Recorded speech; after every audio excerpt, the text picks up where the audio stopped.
Welcome to Uma சமையல். நான் இன்றைக்கி ஒரு நேயர் கேட்டிருந்தா பிள்ளை பெற்ற ஆளுக்கெல்லாம், அதாவது டெலிவரி ஆனவாளுக்கெல்லாம் என்ன பத்தியம் போடலாம் அப்படின்னு. அவளுக்கெல்லாம் சாம்பார் குழம்பெல்லாம் அது 16 நாளைக்கு போடக்கூடாது. பொரிச்ச குழம்பு இதுமாரி தான் போடணும். மிளகாவும் சேர்க்கக்கூடாது, பச்சை மிளகாயும் சேர்க்கக்கூடாது, காஞ்ச மிளகாயும் சேர்க்கக்கூடாது. மிளகு மட்டும்தான் சேர்க்கணும். அதுக்கு கூட்டு பண்ணுறத இன்றைக்கி பீர்க்கங்காய் கூட்டு பண்ணி காமிக்கிறேன். ஒரு பீர்க்கங்காய் எடுத்துருக்கேன். சோள சீவி பொடியாக நெருக்கிண்டு துவரம்பருப்பும் சேர்க்கக்கூடாது, பைத்தம்பருப்பு தான் சேர்க்கணும். தேங்காயும் இல்லாமல் மிளகு ஜீரகம் உளுத்தம்பருப்பு வறுத்து கூட்டு பண்ணணும். அதான் இப்போ பண்ண போகிறேன், செஞ்சு காமிக்கிறேன்.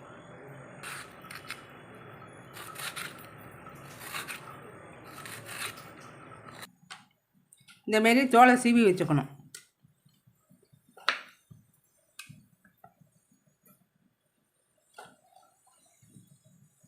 எல்லாருக்குமே தெரியும் வந்து எப்படி தோல் சீவணும்னு, இருந்தாலும் செஞ்சு காமிக்கிறேன்.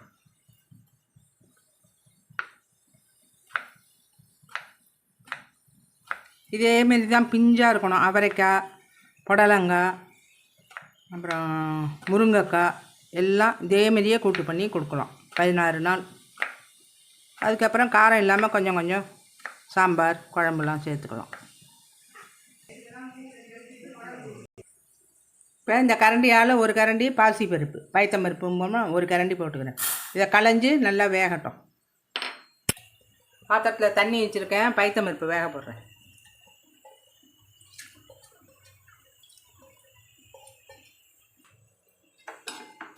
இப்போ பைத்தம்பருப்பு பாதிக்கு மேலே வந்துடுச்சு. இந்த ஸ்டேஜில் நறுக்கி வச்ச பீர்க்கங்காய் போட்டுடுறேன்.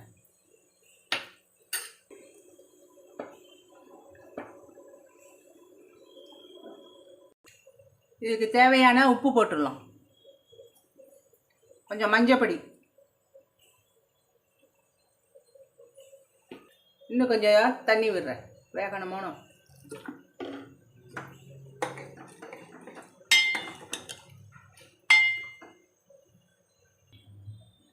இப்போ கூட்டுக்கு வறுக்க வேண்டிய சாமான் கொஞ்சம் நல்லெண்ணெய் ஒரு ஸ்பூன் விட்டுக்கிறேன். பெருங்காயம்,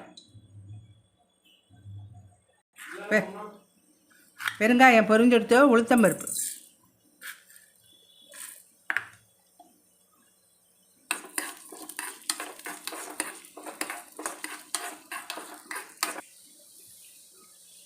இப்போ மிளகு. இது வந்து நீங்கள் டெய்லி கூட்டு பண்ணுறதுனால மொத்தமாக கூட பொடி பண்ணி வச்சுட்டுலாம், அன்னன்னைக்கு வறுக்க வேண்டாம். மிளகு போட்டிருக்கேன், ஜீரகம்,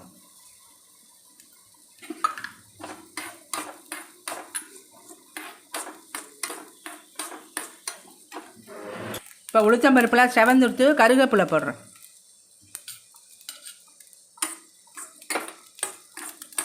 ஆஃப் பண்ணிடுறேன் அடுப்பை. இந்த சூட்லேயே நல்லா ஆகிடும்.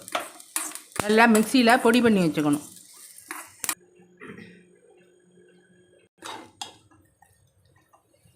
பாசி பருப்பு நல்லா சேர்ந்த மாதிரி வந்துடுத்து. புடலம் பீர்க்கங்காய் நல்லா வெந்துடுத்து. இப்போ வறுத்து வச்ச மிளகு ஜீரகம்லாம் இருக்குல்ல, அதை போடுறேன். இவ்வளோ போடும். நீங்கள் அளவுக்கு தகுந்த மாதிரி கூட குறைச்சி போட்டுங்க காரம்.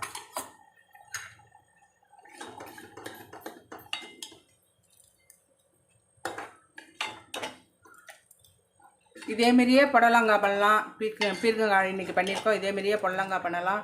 பிஞ்சாக இருக்கிற முருங்கைக்காய், அவரைக்காய் எல்லாம் பண்ணலாம். அதேமாரி கூட்டுக்கு தாளிக்க ஒரு ஸ்பூன் நெய் விட்டுக்கிறேன்.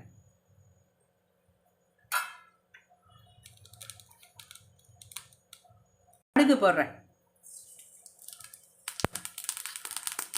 உளுத்தம்பருப்பு,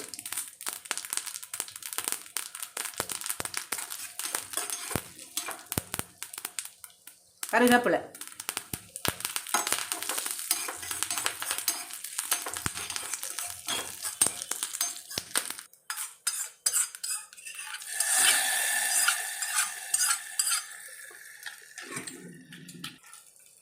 சுவையான பத்திய கூட்டு, பீர்க்கங்காய் கூட்டு, தேங்காயெல்லாம் போடாமல்.